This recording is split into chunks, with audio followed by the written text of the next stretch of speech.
കണ്ണൂർ പയ്യന്നൂരിൽ വൻ ലഹരിവേട്ട. ദമ്പതികൾ ഉൾപ്പെടെ 3 പേരാണ് പിടിയിലായത്. ചാലാട് സ്വദേശി നാദിർ, ഭാര്യ ഐന, നടാൽ സ്വദേശി ഷാനിദ് എന്നിവരാണ് പിടിയിലായത്. ഇവരിൽ നിന്ന് 41 gram MDMA, 241 gram hashish oil എന്നിവ പിടിച്ചെടുത്തു. അഭിജിത്ത് മുഴക്കുന്ന വിവരങ്ങളുമായി ചേരുകയാണ്. അഭിജിത്ത്, എപ്പോഴാണ് ഈ ലഹരി വേട്ടയുണ്ടായത്?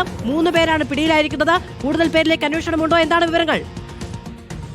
മാധു, തെരഞ്ഞെടുപ്പുമായി ബന്ധപ്പെട്ട് ഇന്നലെ പയ്യന്നൂരിൽ പോലീസിന്റെ പരിശോധനയുണ്ടായിരുന്നു. വെള്ളൂരിൽ ഈ പരിശോധന പുരോഗമിക്കുന്നതിനിടയിലാണ് പോലീസ് കൈകാണിച്ചിട്ടും ഒരു കാർ നിർത്താതെ പോയത്. പിന്നീട് പോലീസ് ഈ വാഹനത്തെ പിന്തുടർന്ന് തൊട്ടപ്പുറത്ത് വെച്ച് പിടികൂടുകയും ചെയ്തു. പിന്നീട് പോലീസ് നടത്തിയ പരിശോധനയിലാണ് ഈ ലഹരി കണ്ടെത്താനായി കഴിഞ്ഞത്. മാധു സൂചിപ്പിച്ചതുപോലെ തന്നെ 41 ഗ്രാം MDMA, 250 ഗ്രാമിനടുത്ത് ഹാഷിഷ് ഓയിൽ എന്നിവ ഈ വാഹനത്തിനകത്ത് നിന്ന് പോലീസിന് ഒപ്പം തന്നെ ഡാൻസ് ഓഫ് സംഘം ഉണ്ടായിരുന്നു. ഇവർക്കും കണ്ടെത്താനായി കഴിഞ്ഞിട്ടുണ്ട്.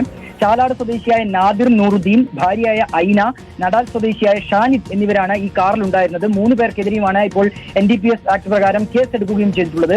മാധു സൂചിപ്പിച്ചതുപോലെ കൂടുതൽ പേരിലേക്ക് അന്വേഷണം എത്തുന്നു എന്നുള്ളത് തന്നെയാണ് മനസ്സിലാക്കുന്നത്. ഇവർ മംഗലാപുരത്ത് നിന്ന് പയ്യന്നൂരിലേക്ക് വരികയായിരുന്നു എന്നുള്ളതാണ് പോലീസ് നൽകുന്ന വിവരം. അവിടെ നിന്ന് ലഹരി ഇങ്ങോട്ടേക്ക് കടത്തി കൊണ്ടുവന്നു എന്നുള്ളത് തന്നെയാണ് പ്രാഥമികമായി പോലീസ് കണ്ടെത്തിയിട്ടുള്ളത്. തീർച്ചയായും ഇവർക്ക് പിന്നിൽ കൂടുതൽ ആളുകൾ ഉണ്ടാകാം. ഇവർക്ക് ആർക്ക് വേണ്ടിയാണ് ഈ ലഹരി കൊണ്ടുപോയത് എന്നതടക്കമുള്ള കാര്യങ്ങളിലേക്ക് കൂടി പോലീസ് എന്തായാലും അന്വേഷണം എത്തിക്കും. നിലവിൽ ഇപ്പോൾ 3 പേരാണ് പിടിയിലായിട്ടുള്ളത്.